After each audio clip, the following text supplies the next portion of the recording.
Hello, my name is Jasmine Hong, and I am currently a third-year Public Health Policy and Education Sciences double major, and this is my presentation for Public Health 120 on the South Korean diet.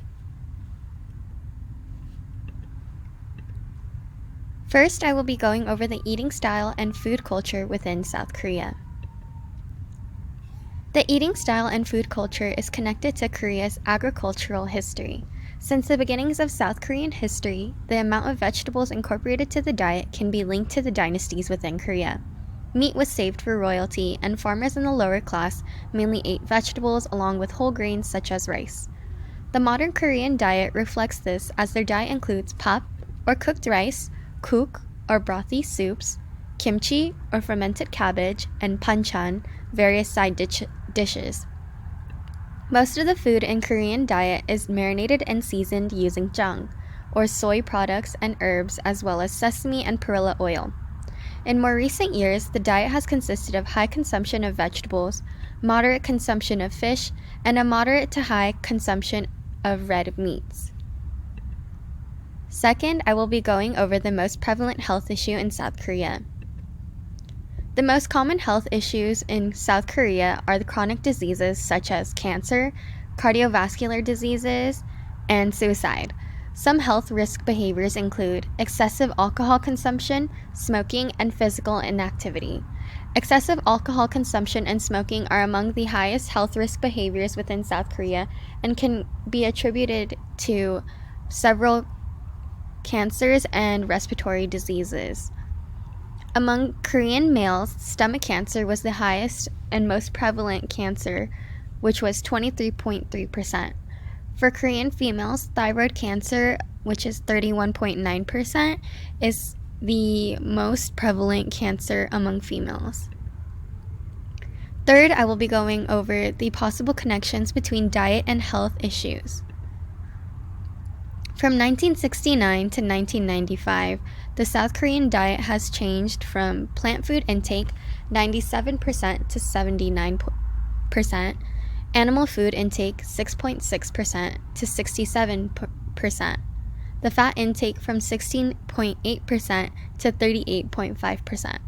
Since this dramatic shift in food intake, cancer and other diseases of the circulatory and respiratory system have been the leading causes of death. As you can see in the trends and causes of death in South Korea, around 1960s, the trend has shifted from malignant neoplasm and infectious and parasitic diseases to diseases of the circulatory and respiratory system. This can also be attributed to westernization and global impact as South Korea continued to develop and shifted in its economy. Fourth, I will be going over globalization and significant changes in South Korea's dietary profile. With globalization, the Korean diet changed dramatically, especially with more meat and less whole grains. Westernization of food culture has contributed to higher disease rates. According to Fulbright researcher Lorenzo Nava, Koreans are eating more meat and high-calorie beverages, roughly the same amount of veggies and less whole grains. The biggest and most important difference is the replacement of whole grains such as rice with refined grains such as pasta and bread. Many of the aesthetic cafes, Korean barbecue restaurants, and Italian restaurants fill popular Korean neighborhoods, which influence the modern Korean diet and eating habits. This new diet is creating a steady rise in disease rates. Just because the people in South Korea do not look overweight does not mean that they are healthy. Not to mention the insane amount of processed foods that Korean people make and consume. All of the spicy ramen challenges and fried dumplings add up, and in general are not great for one's health. People in Korea also have a lower average body weight compared to the US, but are actually at a higher risk for high blood pressure, diabetes, and other diseases than someone of Western descent. Lastly, I will be going over suggestions for solutions from a public health and nutritional perspective.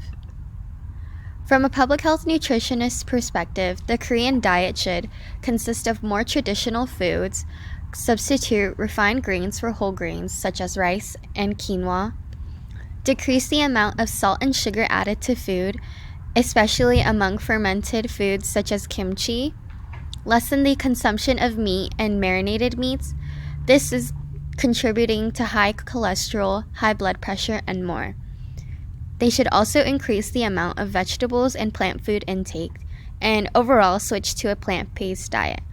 Various panchan or side dishes consist of vegetables, but switching to an overall plant-based diet is better in the long term. These are my works cited, and thank you for listening.